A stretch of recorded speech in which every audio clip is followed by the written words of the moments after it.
Eu queria que você abrisse aqui a palavra de Deus no livro de Atos dos Apóstolos, capítulo 17.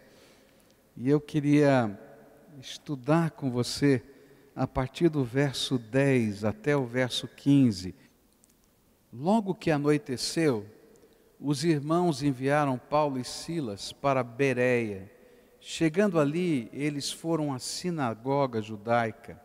E os bereanos eram mais nobres do que os tessalonicenses, pois receberam a mensagem com grande interesse, examinando todos os dias as Escrituras, para ver se tudo era assim mesmo. E creram muitos dentre os judeus, bem como dentre os gregos, um bom número de mulheres de elevada posição e não poucos homens. E quando os judeus de Tessalônica ficaram sabendo que Paulo estava pregando a palavra de Deus em Bereia, dirigiram-se também para lá, agitando e alvoroçando as multidões. Imediatamente os irmãos enviaram Paulo para o litoral, mas Silas e Timóteo permaneceram em Bereia. E os homens que foram com Paulo o levaram até Atenas, partindo depois com instruções para que Silas e Timóteo se juntassem a ele tão logo fosse possível. Nós estamos estudando o capítulo 17 do livro de Atos dos Apóstolos e vimos que Lucas, nesse capítulo, ele tem um foco. Ele está preocupado em mostrar para a gente como as pessoas reagem à palavra de Deus. Diferentes pessoas em diferentes lugares reagem de maneira diferente à palavra de Deus. A primeira reação daqueles homens foi aquilo que no versículo 11 do nosso texto aparece nos seguintes termos: os bereanos foram mais nobres que os tessalonicenses. Essa é uma expressão metafórica que tem como sentido a ideia de que eles tinham uma mente aberta, sem tantos preconceitos à verdade de Deus que lhes estava sendo ministrada. Essa expressão queria dizer, olha, esse povo lá em Bereia tinha mente aberta.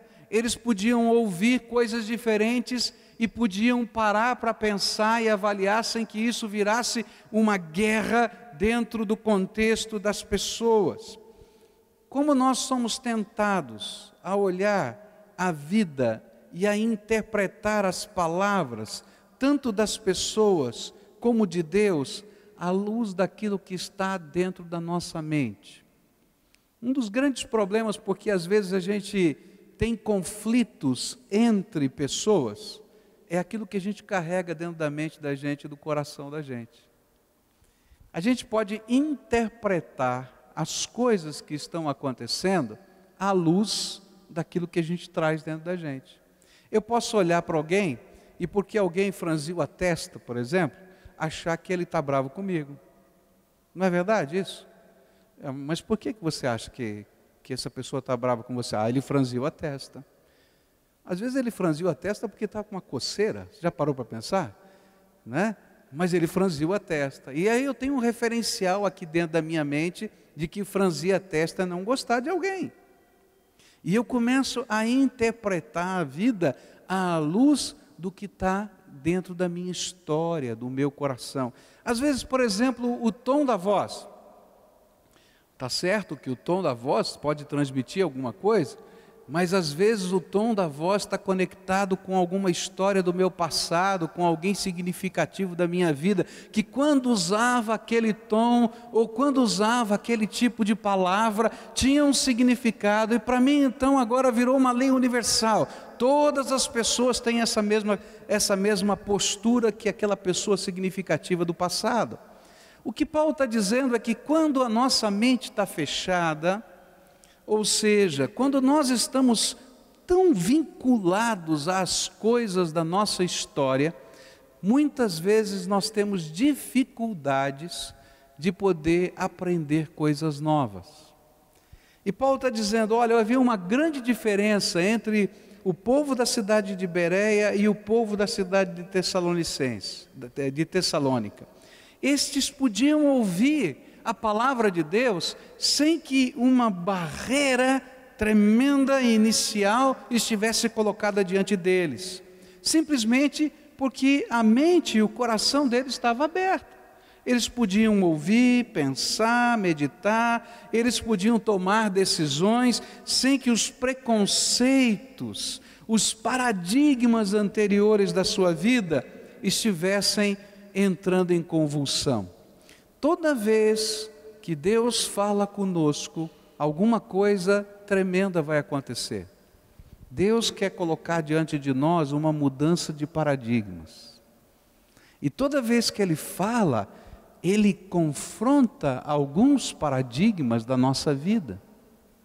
E por isso, se eu não tiver a mente aberta, eu sempre vou conflitar com os paradigmas de Deus, porque eles são contrários aos meus próprios paradigmas.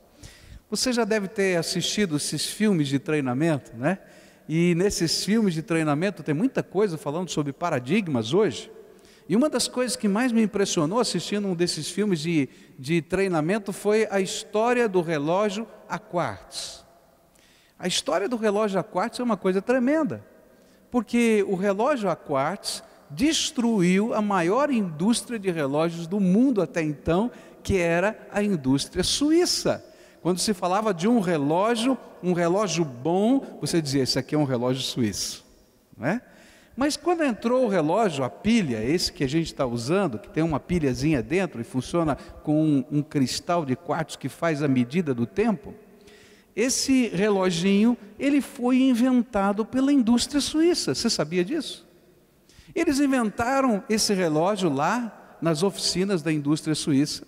E um dia esse homem mostrou para o diretor da maior empresa de relógios suíços, olha só a invenção, o relógio a quartzo. E aquele homem olhou para aquele relógio e disse assim, esse relógio não tem pinhão, não tem coroa, olha, ele não funciona dando corda nem no automático, ele precisa de pilha, isso não é relógio, isso aqui é brinquedo. E ele então desprezou o relógio a quartzo. Mas numa feira internacional, ele montou um pequeno estande, quase de brincadeira, para demonstrar o relógio a quartzo. Quem sabe um dia, talvez. E lá na feira, naquela cabinezinha, naquele cantinho do estande daquela grande empresa suíça, estava o relógio a quartzo. Os japoneses passaram, olharam e disseram, isso aqui eu consigo fazer. E fizeram. E acabou com o relógio suíço. Agora, é interessante, por quê? O que impediu a maior empresa de relógios do mundo continuar sendo a maior empresa de relógios do mundo? Uma mente fechada. Quando alguém mostrou um relógio que não tinha pinhão, que não tinha coroa, que funcionava totalmente diferente do que tudo que havia sido vivido por aquela indústria até então, ele disse, isso não é relógio, isso é brinquedo. E aí, passou a oportunidade maior daquela empresa. O que a Bíblia está tentando dizer para a gente é que toda vez que Deus fala com a gente, Ele vai falar sobre coisas que estão tremendas, que são grandiosas, da graça dEle para a nossa vida. E que algumas vezes ela vai bater de frente com alguns paradigmas que nós carregamos dentro do nosso coração. E que se eu tiver a minha mente fechada para parar de ouvir Deus, quando os meus paradigmas atuais começam a ser confrontados pelo Senhor do universo, que certamente sabe muito mais do que eu vou perder a maior de todas as bênçãos da minha vida. Mas que toda vez que eu tenha a mente aberta para considerar aquilo que Deus está falando ao meu coração, eu posso receber a maior de todas as bênçãos. É interessante como esses paradigmas estão dentro da cabeça de qualquer ser humano. Eu falei lá do pessoal da Suíça, né? Então eu vou falar de um brasileiro para você. Eu vou falar do pastor Pascoal. Em 1992, eu tive a oportunidade de ir à Índia. E quando cheguei à Índia, eu fui às igrejas na Índia. Eu fui em trabalho missionário. E cheguei numa igreja batista na Índia. E quando eu cheguei naquela igreja batista na Índia, estava acontecendo o culto. Eu estava sentado ali nos primeiros bancos, aqui na frente do auditório. E de repente chegou uma moça com um cabelo muito longo, muito bonito, usando aquelas roupas de indiana, com 2 potes de barro na mão, com fogo nos potes de barro, e ela começou a rodopiar ali na frente, a dançar, e eu comecei a olhar para o missionário alemão que estava do meu lado e perguntei assim para ele: o que é que está acontecendo? Eu não estou entendendo nada, eu nunca vi isso numa igreja batista. Aí aquele missionário deu um sorriso para mim e disse assim: na sua igreja tem solista? Como assim? Eu disse: aquele pessoal que pega o microfone e canta. Tem, eu conheço alguns, né? Então tá bom. Ela está fazendo um solo. Eu disse: mas ela não está cantando. Mas ela está fazendo um solo daquilo que uma moça pode fazer em adoração a Deus dentro da cultura indiana. E eu fiquei pensando: esse negócio está errado. Tem alguma coisa aqui que eu não consigo entender. E aí eu continuei vendo uma série de coisas diferentes dentro da cultura daquele povo. E quando chegou no final da viagem, aqueles missionários nos perguntaram assim: o que você aprendeu aqui? Ele disse assim: eu saio daqui da Índia com 2 perguntas que eu não sei responder. A primeira é: o que significa ser batista? Porque eu descobri que ser batista é totalmente diferente de um lugar do outro. E a segunda coisa: o que é o puro evangelho? Porque eu descobri que o meu evangelho está cheio da minha cultura, da minha tradição, do meu jeito de pensar. E eu preciso voltar para as Escrituras para estudar outra vez. O que a Bíblia está tentando dizer para a gente é que a gente carrega dentro do coração, seja eu, seja você, quem quer que seja, uma série de paradigmas. Esses paradigmas têm a ver não propriamente com a palavra de Deus, com o que está escrito aqui nas Escrituras Sagradas, mas tem a ver com as nossas tradições, com os nossos costumes, com as nossas teorias, com as nossas filosofias, e vou dizer até com certa, uma palavra dura aqui, até com a nossa ignorância. E os nossos preconceitos nos impedem de ver e ouvir o que Deus está nos falando. Deus fala, Deus toca, Ele quer ter um relacionamento pessoal com você, comigo. Ele quer nos ensinar a sair de uma religiosidade que às vezes é apenas a repetição de alguns preceitos humanos, para viver uma verdadeira espiritualidade, que é uma conexão com Deus Todo-Poderoso.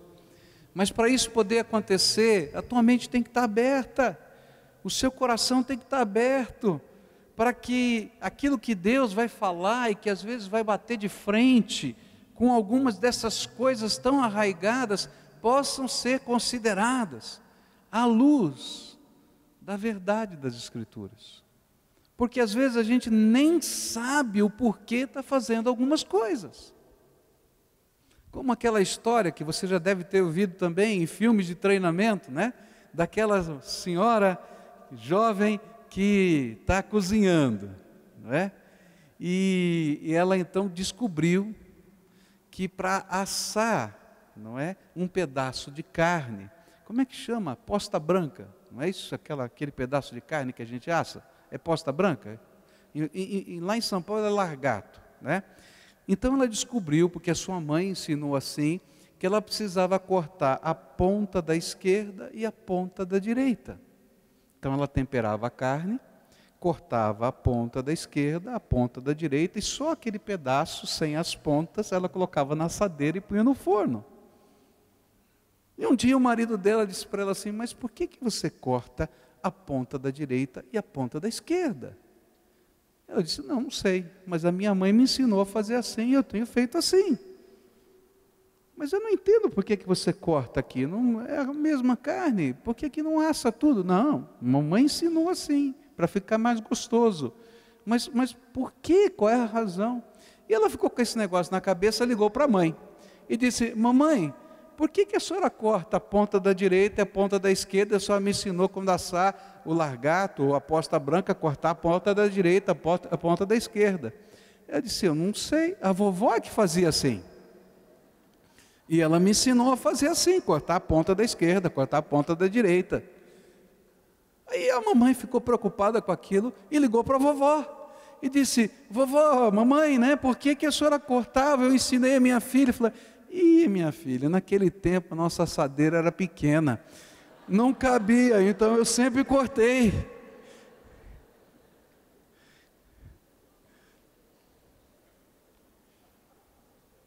Entendeu?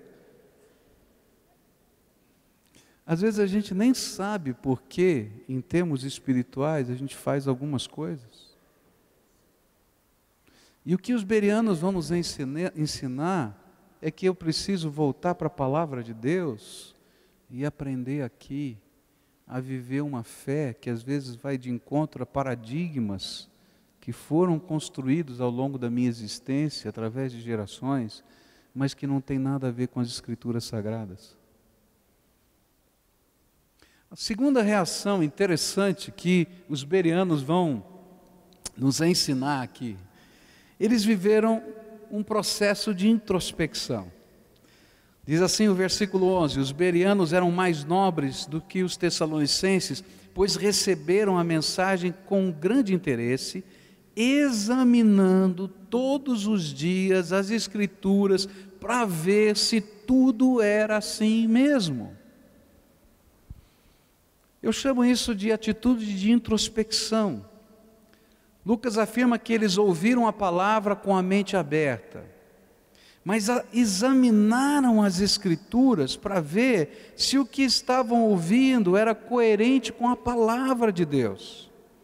E eles permitiram que a palavra de Deus pudesse aclarar a mente, mas também pudesse penetrar no coração deles.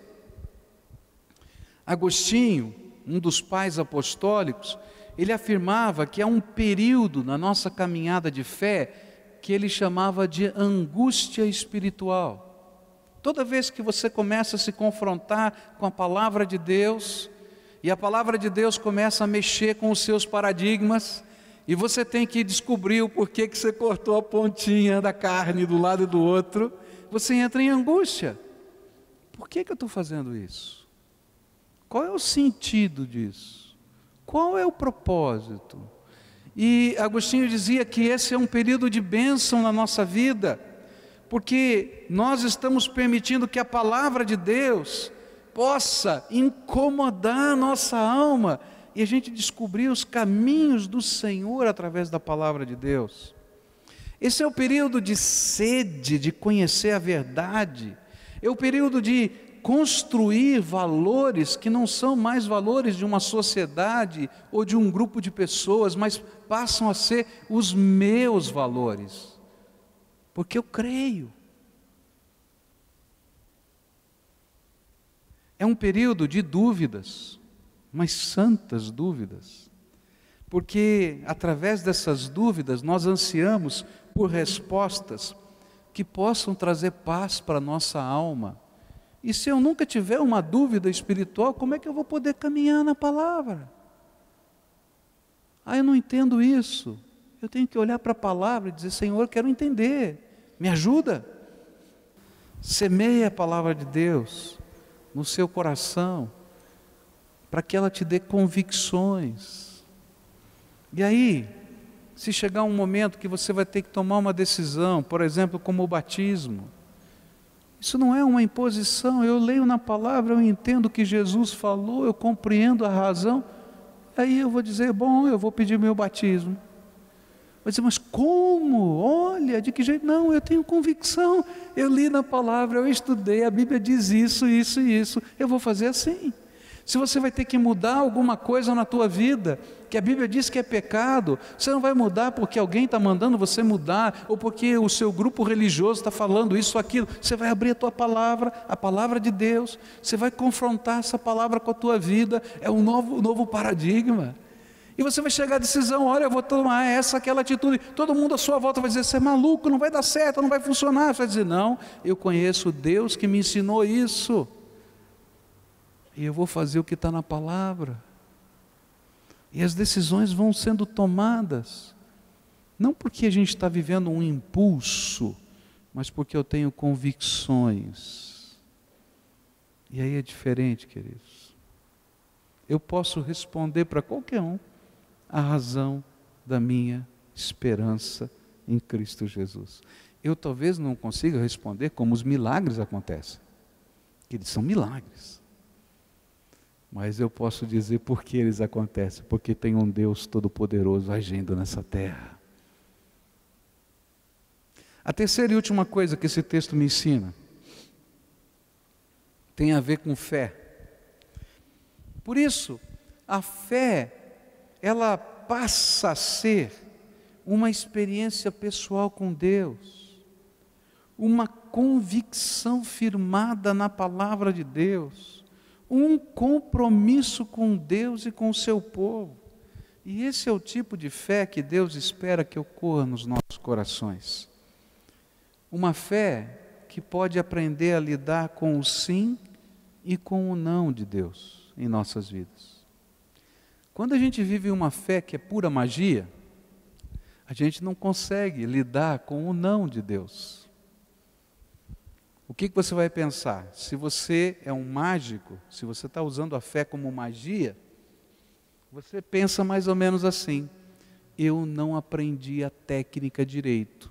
Então não é que existe um não de Deus, é que eu não sei usar a técnica direito. Então eu vou aprender a usar a técnica direito.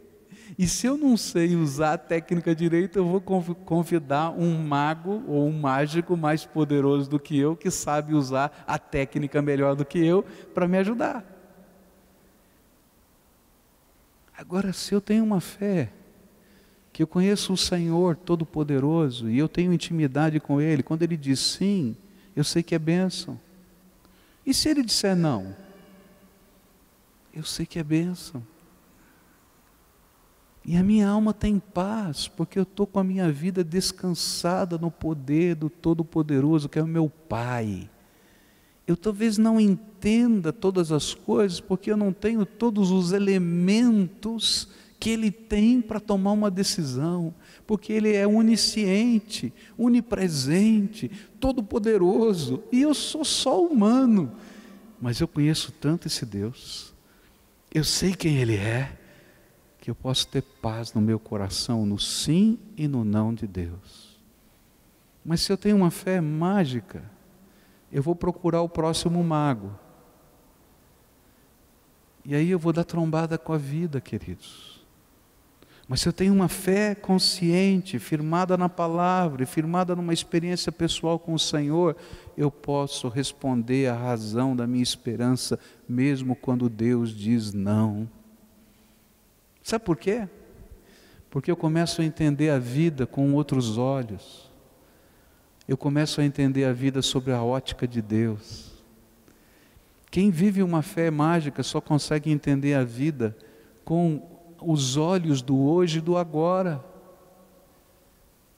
Mas quem conhece Deus sabe que Ele está preparando para a gente uma eternidade. E a dimensão dEle é eterna.